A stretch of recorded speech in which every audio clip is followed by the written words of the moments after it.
Kami dari kelompok 9 ingin memulai presentasi kami tentang RB yang kami buat, yaitu generator listrik. Selamat menyaksikan. Halo semuanya, kami dari kelompok 9. Sekarang kami ingin memulai presentasi kami tentang research learning yang kami buat, yaitu generator listrik. Nah, ini anggota kelompok kami ada Yonatan, Rafif, Joel, Filbert, Muhammad Sian, Ima Dewi WK, Adam, dan juga Izat. Oke, saya Filbert. Saya menjelaskan dari tujuan dari RBL yang dilakukan pada hari ini.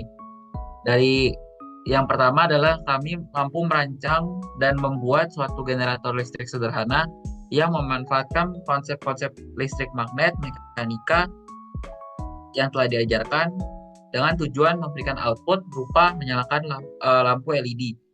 Lalu yang kedua adalah menyelidiki perubahan energi gerak menjadi energi listrik melalui fenomena gaya gerak listrik imbas atau GGL.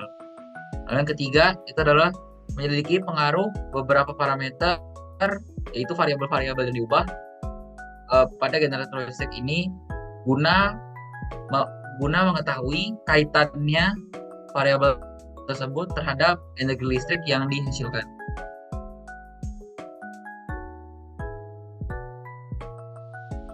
Perkenalkan, saya Muhammad Adam Mirza. Saya akan menjelaskan mengenai teori dasar pada percobaan RBL ini. Dalam percobaan ini, konsep dasar yang menjadi landasan utama adalah interaksi antara gaya kinetik dan energi listrik, serta cara konversi energi tersebut. Gaya kinetik yang merupakan energi yang dimiliki objek karena geraknya berperan dalam menghasilkan gerakan pada sistem yang telah dirancang. Konversi energi listrik menjadi konversi energi kinetik menjadi energi listrik dilakukan melalui penggunaan generator magnet permanen yang mengacu pada prinsip-prinsip hukum Faraday. Hukum Faraday menyatakan bahwa perubahan medan magnet yang melintasi sebuah kumparan akan menginduksi arus listrik dalam kumparan tersebut, menjadi dasar bagi terciptanya energi listrik dalam percobaan ini. Dan ini merupakan rumus-rumus yang digunakan dalam percobaan RBL ini. Pertama ada rumus dasarnya, yaitu energi potensial sama dengan massa kali kecepatan gravitasi kali tinggi, lalu ada usaha sama dengan daya kali waktu, usaha sama dengan tegangan kali arus kali waktu, terus usaha sama dengan V kuadrat per R kali T. Cukup basic. Lalu ada uraian dari energi mekanik, yaitu EM sama dengan energi mekanik ditambah usaha gaya gesek, lalu energi potensial sama dengan energi kinetik ditambah usaha gaya gesek, lalu energi potensial dikurangi usaha gaya gesek sama dengan setengah mv kuadrat atau energi kinetik. Lalu ada rumus GGL, yaitu NBA omega sin omega T, yaitu N di mana jumlah lilitan, B medan magnet, A area, dan omega kecepatan sudut, dan T waktu. Lalu ada juga rumus satu lagi, yaitu min N turunan flux listrik. Lalu untuk menghitung persentase efisiensi menggunakan rumus usaha dibagi dengan energi potensial dikali 100%. Lalu saya nanti akan membahas tentang desain dan alat bahan dari percobaan ini. Untuk desainnya kami menggunakan desain benda jatuh, yaitu dengan menggunakan energi potensial dari benda yang akan dijatuhkan, dan benda tersebut akan memutar magnet sehingga terjadi induksi magnetik.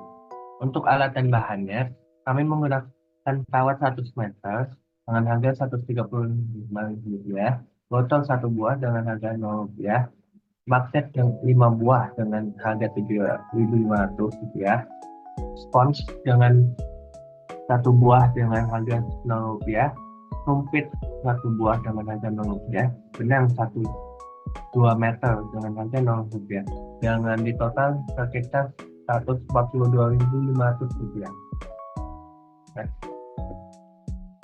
Perkenalkan, saya Joel akan menjelaskan bagian prosedur percobaan. Pertama ada prosedur pembuatan alat. Jadi pertama-tama kita potong bagian air botol. Kedua, botol dilubangi supaya sumpit dapat menembus botol. Tiga, spons dipotong sebesar 3 x 2 cm. 4, spons dilubangi secara memanjang supaya sumpit dapat menembusnya. Kelima, sumpit dimasukkan ke lubang botol, melewati spons dan menembus sisi lain botol. Keenam, magnet diposisikan di sisi spons yang berlawanan. Ketujuh, magnet dieratkan pada spons dengan selotip. Ke-8, kawat 100 meter dililitkan ke botol pada area sekitar magnet. ke-9, benang digunting sepanjang 1,5 meter. Dan terakhir benang itu diselipkan ke sumpit lalu diikatkan ke beban. Selanjutnya prosedur pengambilan data. Pada pengambilan data ini kita menggunakan 3 variasi variabel, yaitu variasi jumlah lilitan, variasi massa, dan variasi ketinggian. Digunakan 2 jumlah lilitan, yaitu 371 dan 320 lilitan. Kemudian digunakan 2 variasi massa beban, yaitu 223 gram dan 343 gram. Digunakan juga 3 ketinggian, yaitu 80, 110, dan 140 cm. Pertama-tama kita gunakan alat dengan 320 lilitan. Lalu alat ini dapat diuji dengan menjatuhkan beban 223 gram dan 343 gram, masing-masing pada ketinggian 80, 110, dan 140 cm. Kemudian data percobaannya dicatat. Kemudian alat dililit sampai berjumlah 371 lilitan. Kemudian alat diuji dengan menjatuhkan beban 223 gram dan 343 gram, masing-masing pada ketinggian 80, 110, dan 140 cm. Lalu data percobaan dicatat. Selanjutnya, kita dapat menghitung efisiensi dari setiap variasi dan rata-ratanya. Perkenalkan, nama saya Muhammad Izat Jundi. Berikut adalah dokumentasi dari prosedur percobaan.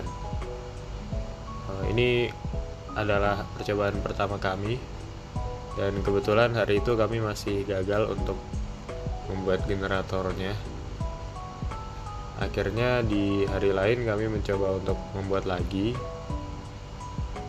dengan berbagai kegagalan pula.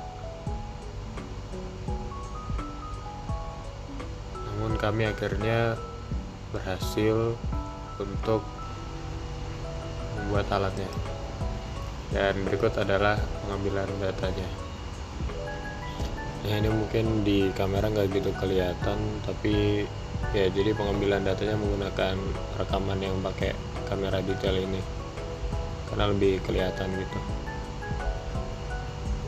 Cuman ini biar kelihatan kurang lebih pengambilan datanya gimana saja.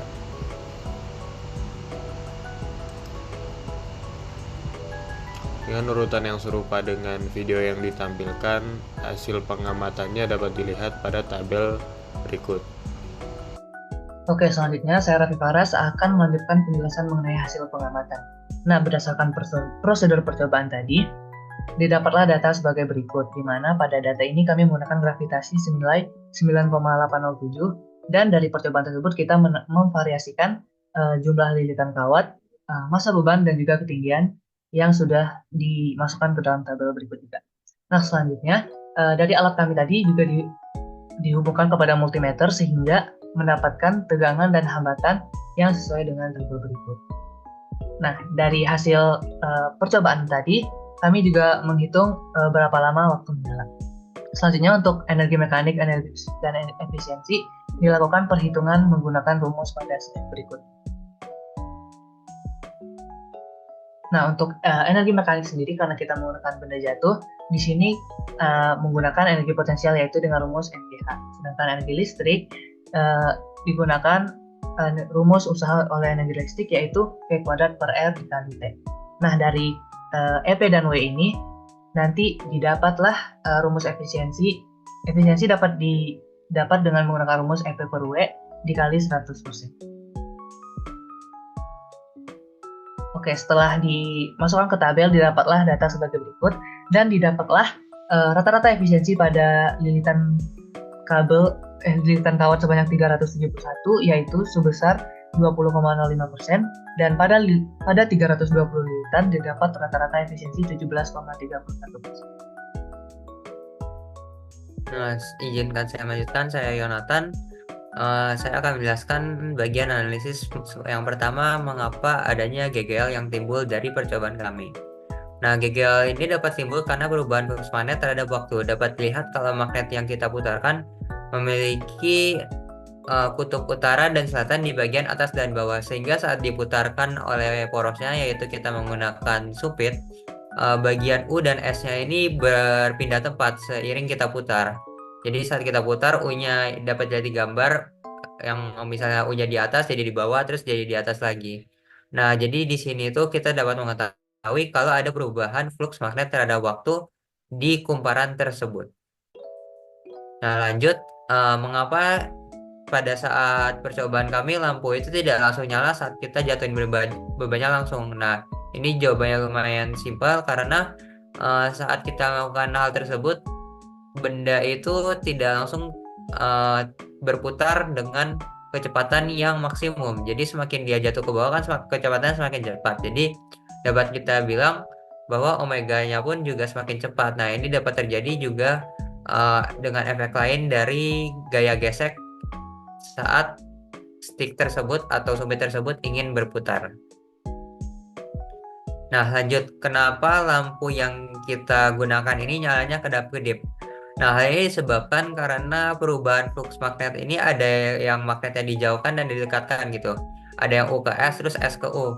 Nah, ini menyebabkan pengukuran yang kita ambil adalah juga voltase efisien dalam mode AC. Kenapa seperti itu? Karena saat perubahan magnet menjauh dan mendekat S dan U-nya ini berpindah-pindah juga, ini menyebabkan arus yang dibentuk dapat jadi gambar sebelah kiri ini berbeda. Nah, begitu kurang lebih kenapa pengukurannya ini voltase efisien dalam mode AC multimeter. Nah, lanjut, kenapa ini salah satu faktornya. Yang pertama, tentang massa beban. Nah, semakin berat massa bebannya, tentu energi mekaniknya semakin besar.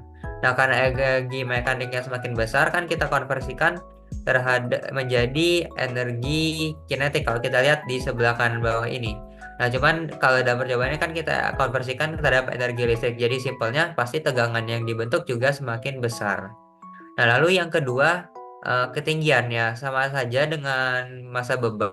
Semakin tinggi ketinggiannya, maka semakin besar energi potensialnya, dan begitupun yang dikonversikan ke energi kinetik dan akhirnya menjadi listrik, begitu. Nah, lanjut terhadap jumlah lilitan yang kami gunakan, yaitu ada 371 dan 320. Kenapa ya 371 memiliki nilai efisiensi yang lebih besar?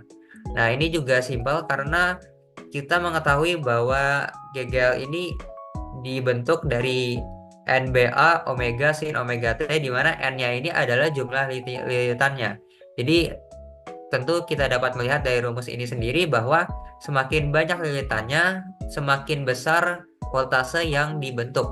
Oleh karena itu kita mengetahui semakin besar juga efisiensi semakin banyak lilitannya, begitu. Selanjutnya, saya Imadi WWK akan menjelaskan kesimpulan dari RBL ini. Kesimpulan yang pertama, yaitu generator listrik sederhana telah berhasil kami rakit dan uji dengan alat dan bahan, prosedur pembuatan, serta prosedur percobaan yang tertera pada bagian metode. Kesimpulan kedua, terjadi perubahan energi gerak menjadi energi listrik melalui fenomena gaya gerak listrik imbas. Hal tersebut ditunjukkan oleh nyala lampu ketika magnet dalam kumparan yang berputar akibat beban dijatuhkan menghasilkan GGL.